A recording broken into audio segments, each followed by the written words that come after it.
What do you think about this year's Nobel Peace Prize winners?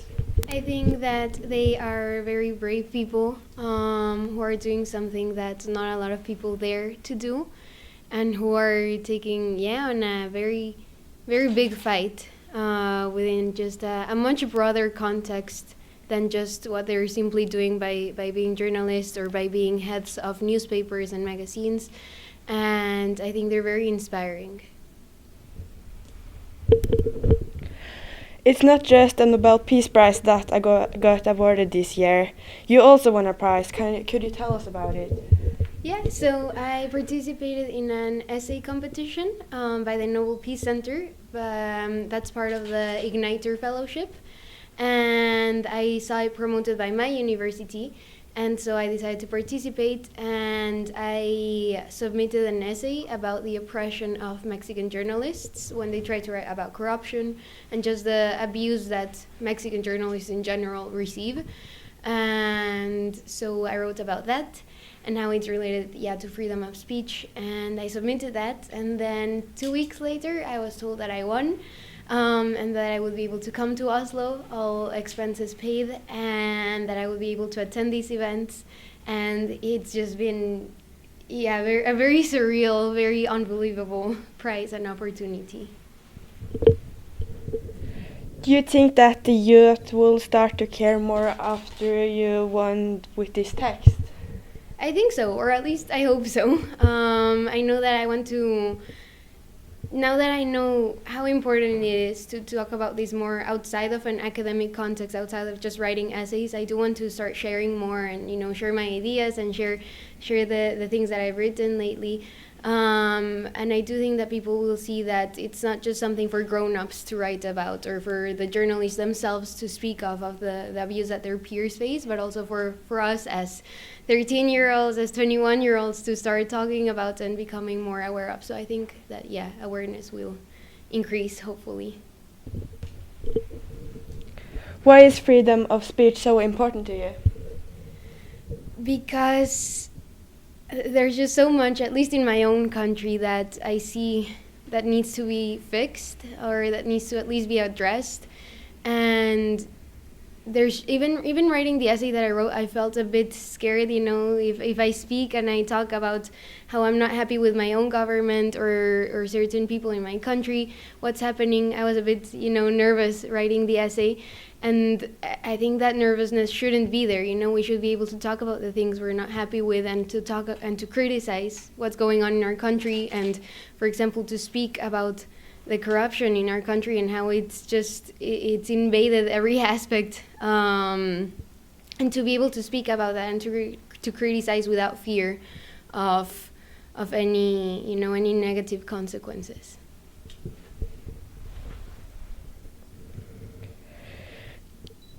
Your home country is one of the most dangerous countries to be in for journalists. What do you think about that? It's sad. it's very sad. Also, for example, it's just listening that it doesn't feel good that's the situation and that's the place I live in. But when I was looking up the things for my essay and to update it a bit, I saw that in just the first semester of this year, 362 journalists have been assaulted in Mexico, and that's just such a big number, and it's not just a number, it's actual people. And so I think it's mostly sad and just very disappointing to think about. But I also want to say that, even though we see these numbers, that Mexico is so much more than the danger and the crime and the corruption. So I do want to say that just as in any country there is the bad things, Mexico is also, I think it's a very beautiful country full of beautiful people.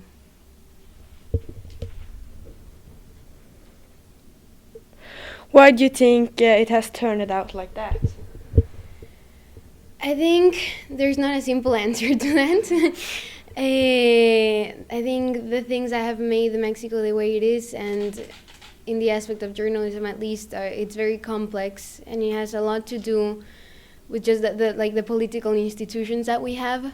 I mentioned it also in my essay, you know, how this history that we have of certain parties being dominating in the media has allowed for that sort of abuse to be enabled and to be allowed to happen, and also, yeah, the lack of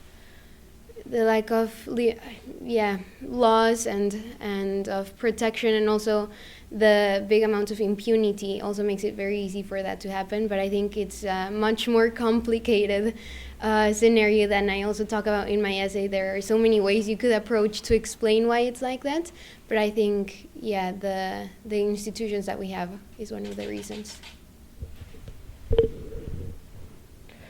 What can we do to change that and make Mexico a less dangerous country for journalists?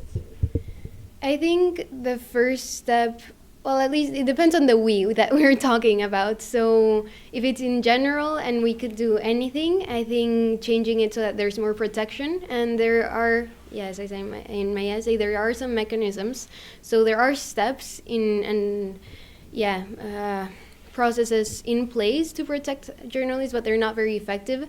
And there have been instances where people who are protected by these mechanisms still get killed, still get assaulted. So there are things in place, but they're not very effective. So I think increasing the effectiveness of that, and also addressing the impunity, so actually bringing justice for the journalists that are abused, and bringing justice for the people who carry out this abuse. And then if we talk about the we of here in this room, of people who are, those of us who are younger, I think just awareness, starting to see what is it like in your country, you know, like looking up what the situation is for the journalists in your country, just starting to talk about it. Because I myself wasn't aware of this before writing this essay, you know, how bad it was in Mexico. So I think, looking up, seeing what the context is like, and just starting a conversation. Yeah.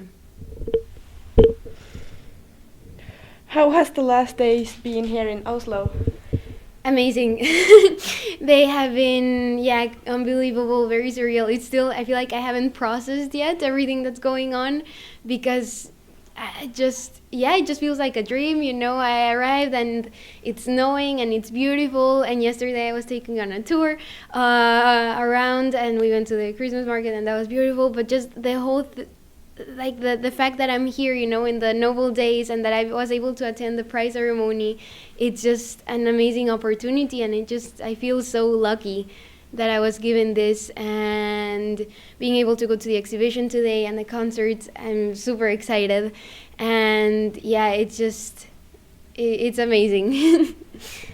Thank you.